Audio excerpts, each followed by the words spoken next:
What's up, scholars? It's Caden with Black Books Animated.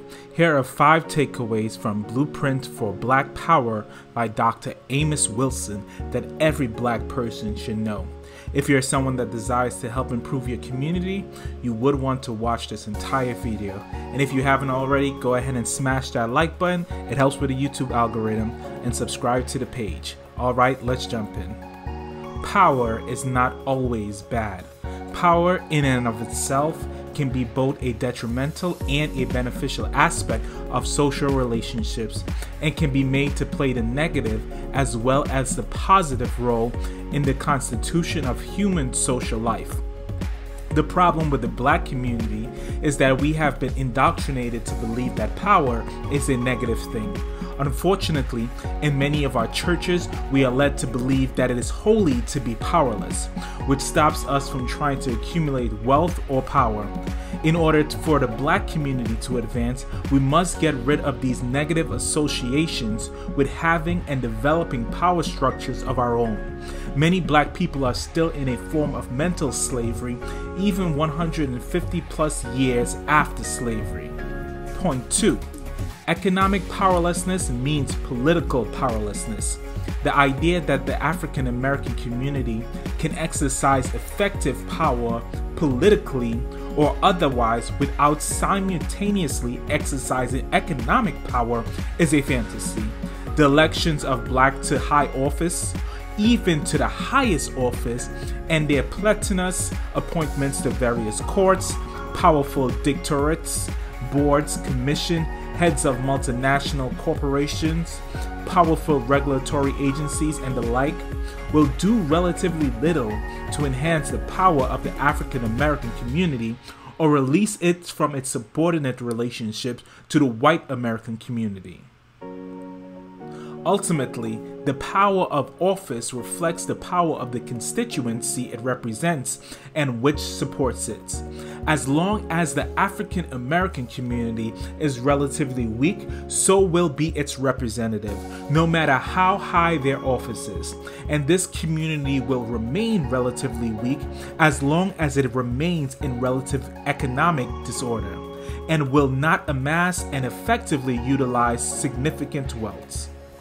The greater power and influence of Jewish Americans, the growing power and influence of Korean Americans in Los Angeles and New York City, and other ethnic minority in America, despite their relatively small population and national voting numbers compared to the much larger population and voting population of the African American community, is just one example of this. Leadership.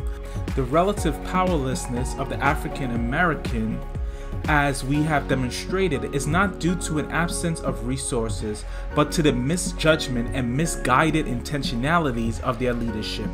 The vast resources of the African American community and their potential for conversion into formidable political economic power have been ruinously wasted or prostituted by leaders whose ineptness border on treachery. Food as a weapon.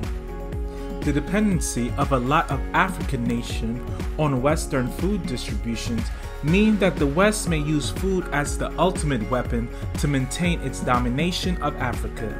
This situation prompted the CIA to publish a study entitled Potential Implications of Trends in World Population, Food Production, and Climate in 1974. It stated in bad years, when US could not meet the demand for food of most of its would-be importers, Washington would acquire virtual life and death powers over the fate of multitudes of the needy. Without indulging in blackmail in any sense, the US could gain extraordinary political and economic influence. In other words, control their food supply, and you hold their very life in your hands. This is one reason that no community can truly thrive while being fully resourced by a foreign power. The Black Church, the key to black economic empowerment. Churches are the major growth industry in the African American community. They provide its most influential, best trained, experienced, and independent leadership. Both before and after the Civil War, the Black church was the primary social institution which structured and organized life in the African American community.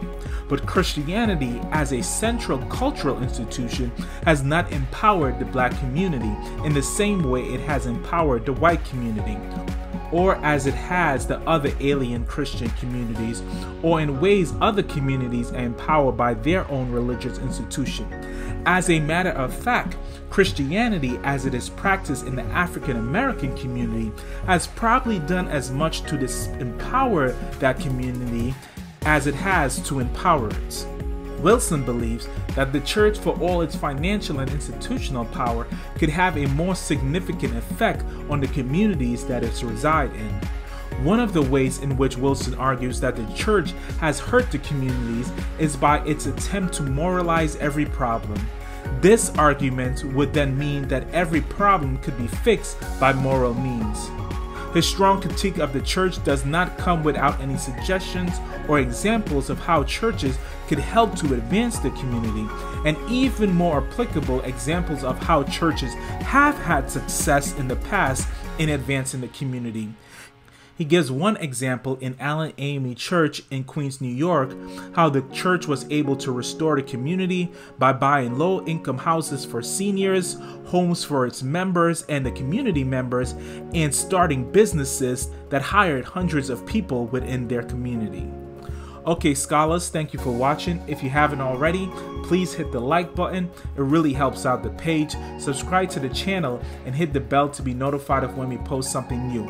And remember, knowledge is power, and knowledge shared is power multiplied.